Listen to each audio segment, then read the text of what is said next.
Well, howdy there, Internet people. It's Bo again. So, today we're going to talk about a term that came up yesterday, and it prompted a whole lot of questions.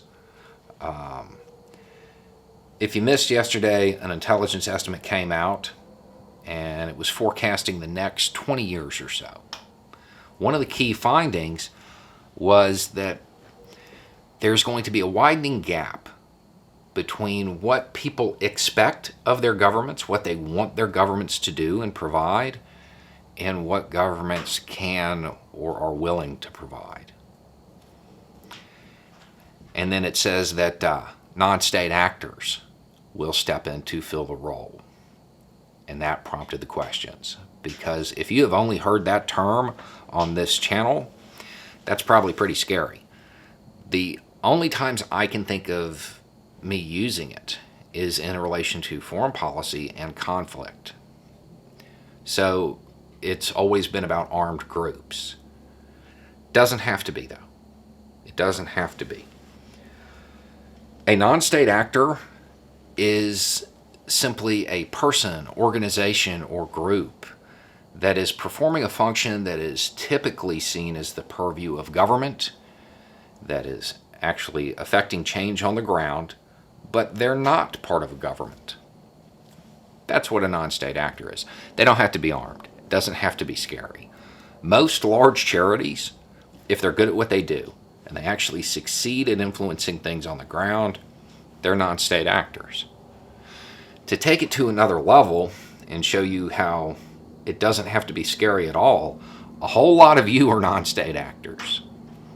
If you go back and think about the onset of the public health issue here, if you participated in those live streams, you helped get medical supplies together that the government couldn't provide and help hospitals get what they needed, you're a non-state actor. You were filling in a function that is typically seen as the purview of government. It doesn't have to be bad. So, that prompts the next question, though. How do we make sure that we don't get the non-state actors with guns and we get the non-state actors with medical supplies? And, well, that's entirely up to us. How well we organize, how prepared we are. We are moving into a very turbulent couple of decades, and we have to be ready for it. It depends on us, whether or not we're willing to step up and help our communities. I think it would be much better if that's how it went, and I think it's very possible. The safest way to do this, the most direct route to make sure that the non-state actors in this country are the ones helping rather than hurting,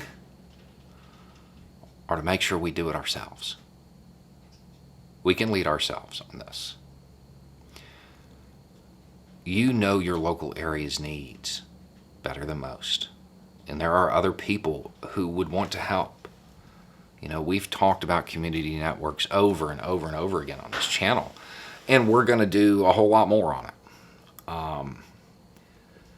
But building that separate power structure that doesn't rely on government to get stuff done, that's how you make sure that you don't get the bad non-state actors.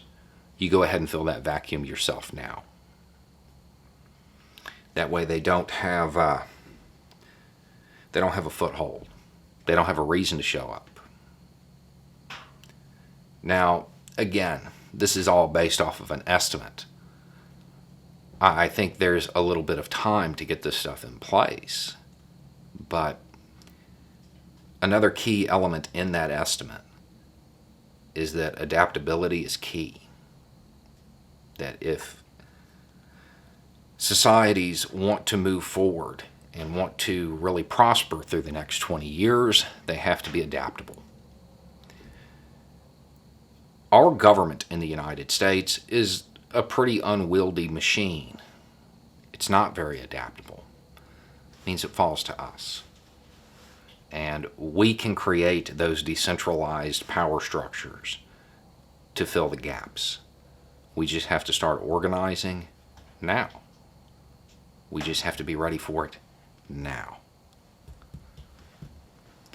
So, anyway, it's just a thought. Y'all have a good day.